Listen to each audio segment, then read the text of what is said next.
saying we're looking for a teacher who's willing to admit he taught evolution and test this new law because we think we can defeat the law. They had to advertise to find a teacher who would do the case for them. A bunch of guys got together in Dayton, Tennessee at a drugstore and said, you know, we need to put Dayton on the map. Our town's a little sleepy town in the mountains of Tennessee and nobody's ever heard of us. Let's see if we can find a teacher who will claim he taught evolution. So they got this teacher named John Scopes, S-C-O-P-E-S. John Scopes substituted teaching biology a couple of days while the regular biology teacher was gone. So they brought John into the drugstore and said, John, would you be willing to claim you taught evolution? He said, well, I don't know if I taught it or not. He said, I just filled in the class for the teacher who was absent for a few days. He said, well, we need you to claim you taught evolution so that we can put you on trial, so that you can be found guilty of teaching evolution, so that we can show how dumb this law is. So the ACLU staged this whole thing. Clarence Darrow, a famous lawyer at the time, atheist lawyer, he came down to defend John Scopes. His real purpose was to try to make the Christians look stupid and to try to get this law overturned. And so William Jennings Bryan came down, who had been four-time vice presidential candidate, a very famous politician, a tremendous speaker, and a great Christian, and a great enemy of the evolutionists. William Jennings Bryan, B-R-Y-A-N. After the trial was over, Bryan died a few days later, and they started a college in his honor in Dayton, Tennessee, Bryan College.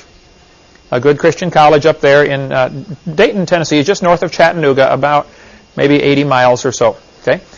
So Bryan College is named after William Jennings Bryan, the famous orator who defended the Christians in this trial. The trial lasted about 10 days in the middle of the heat, extremely hot, no air conditioning in 1925, and everybody, when you read about the trial, it's an amazing book to read. You can get this from Bryan College, get the book from them. This is listed in my seminar notebook in the yellow pages, or in the blue pages, references, which you have here in front of you. You can find, should you decide to get this book. I should find it real quickly. Page 57 or 8, I think. About schools. No. Looks like... What page? 57 covers it. Yeah, well, okay. Page 57, first column. The world famous... Why don't I see it on there? Okay. Right-hand column. 57. World's most famous court trial. Good reading. What's happened after this trial was over, the atheists lost. The judge found the teacher guilty. The atheists tried in this trial, and the evolutionists tried to bring in all sorts of testimony about how evolution is true. They were going to bring in the Nebraska man. Later it was proven that all they found was a pig's tooth. They found one tooth and made a whole missing link out of it, the Nebraska man. And that was going to be one of their key bits of evidence to bring in Nebraska man. Early in the trial, when they had all these witnesses lined up, they were lined up to come in and teach, evolution is a fact and all scientists believe in it.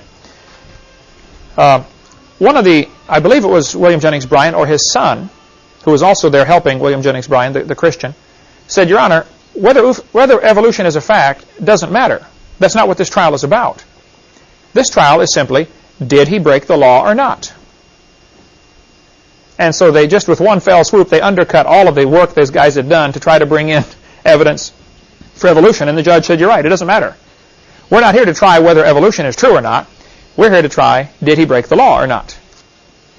And it turned out he was guilty. He was fined $100, which was the minimum fine under the law at the time. And several people volunteered to pay the fine, but even that fine was overturned on appeal. It went to an appellate court, and there's some little technicality, and they threw the fine out. So nothing happened.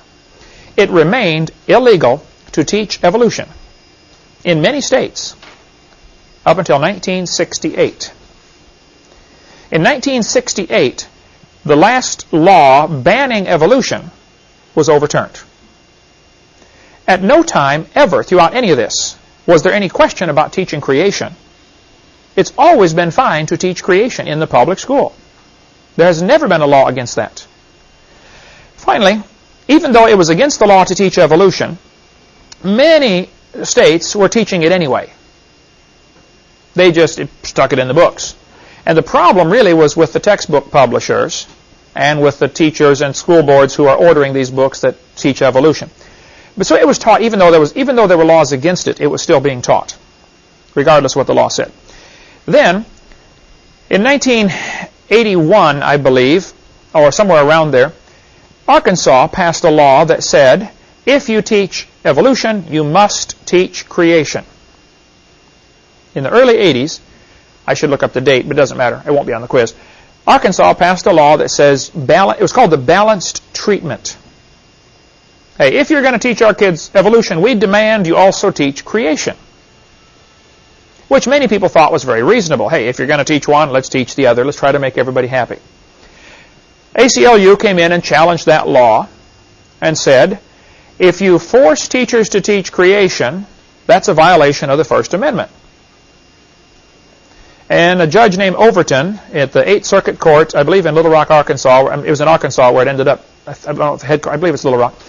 Judge Overton said, you cannot demand the teachers teach creation. Period. Now, they did not say you can't teach creation. What they said is, you cannot demand that they teach creation. Big difference, right? You could still teach creation if you wanted. All they said was, this law, which forces the teachers to teach creation, is unconstitutional. And believe it or not, it probably was a reasonable decision on the part of the judge. So Louisiana wrote a law a few years later and said, same kind of thing, we want equal time. If you're going to teach evolution, you must teach creation. That, of course, was tested by the ACLU, the American Communist Lawyers Union, and it went all the way to the Supreme Court. Supreme Court said, okay, you cannot demand they teach creation. However, Supreme Court said, they can teach creation if they want. We just cannot force them to teach creation. So what's happening is an awful lot of misinformation going around out there. A lot of the evolutionist groups and atheist groups are saying, see, the court said you can't teach creation. Oh, that's not what they said at all. The court said the states cannot force the teachers to teach creation. And you need to understand that difference because that is vital. You've always been allowed to teach creation in public schools. I speak in them all the time. There's never been a law against teaching creation. There's never been a law against teaching the Bible in a public school. There never has been a law. Institute for Creation Research, ICR, in California, publishes this little document every month. One comes out. They call it Impact articles. They're 10 cents a piece. You can get on their mailing list if you call this phone number and ask, say, put me on your mailing list. I believe it's free of charge. Their phone, pardon? Yeah, it's free. Their phone number is 619-448-0900. And just say, put me on your mailing list, and they'll send you stuff every month. Actually, they've been doing this since 1974, these little articles they put out, at 10 cents a piece, once a month. You can go back and get all of the back issues for about $35. And it is tremendous reading. If you want to get an awesome resource to keep you busy for months, those are great articles. This one is article number 196. I believe as of today, they're up to number 350 or something like that. So I figure $35 should get you all the back issues, clear from 1974. This one talks about how you can teach creation science in the classroom. You may want to get some of these and order 100 copies from them and give them out to all the teachers you know. If you have some influence on teachers in your area, give them one. Most teachers are afraid to teach creation because they think the law says they can't do it. And they're just misinformed. You can teach creation. In 1963, when prayer was taken out of the schools, how many remember that case with Madeleine Murray O'Hare?